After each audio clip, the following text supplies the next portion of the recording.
Welcome back to the BASP Test Kitchen. We are fermenting once again one of my all-time favorites, the Chicago classic Giardiniera.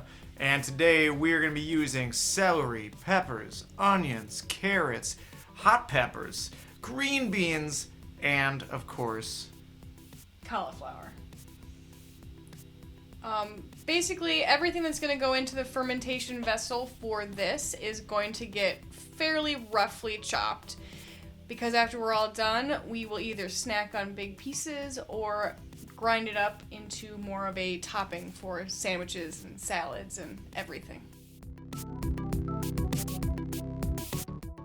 Yeah, really we're just trying to expose a decent amount of surface area, but we don't have to spend too much time processing this now. We can worry about processing it all after it's sat for a good few days.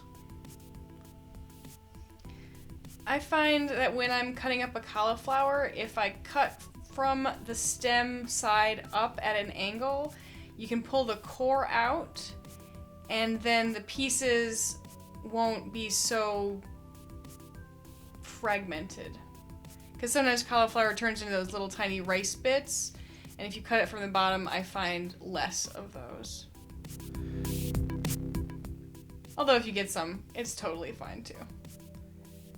I like to peel my carrots for fermentation purposes, but if you want to leave the skin on there, just make sure you give them a nice wash like you do all your fermentation vegetables.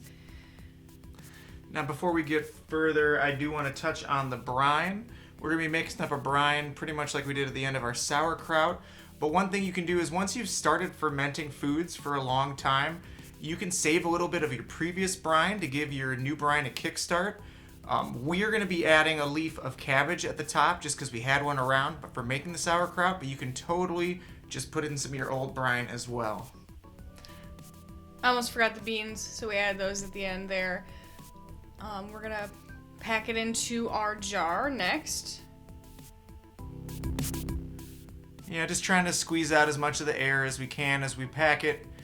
And we're just going to make sure that we've got enough brine mixed up to cover it up. Now our brine is a 3% solution by weight.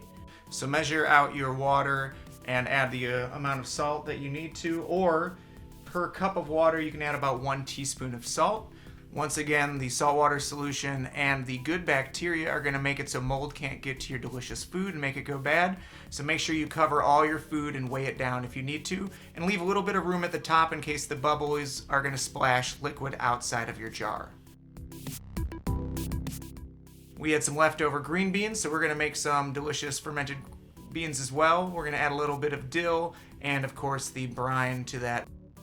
Again, if you have a leaf of cabbage, that'll help kickstart your fermentation because cabbage is just chock full of that good fermenting bacteria there.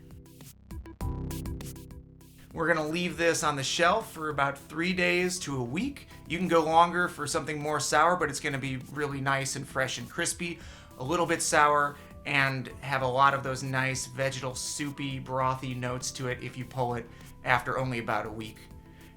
Uncovering the jar, you can see how cloudy the liquid has got. That means there's been some fermentation going on in there.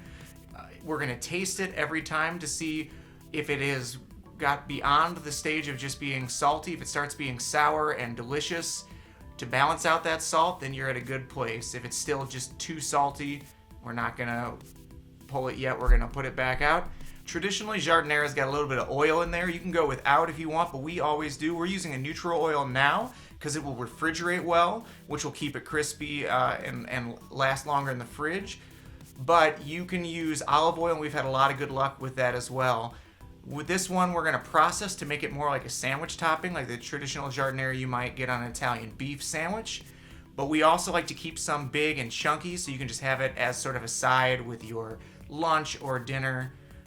Maybe add some pine nuts or some sesame seeds or almonds or something to give it a little bit of a balance and flavor.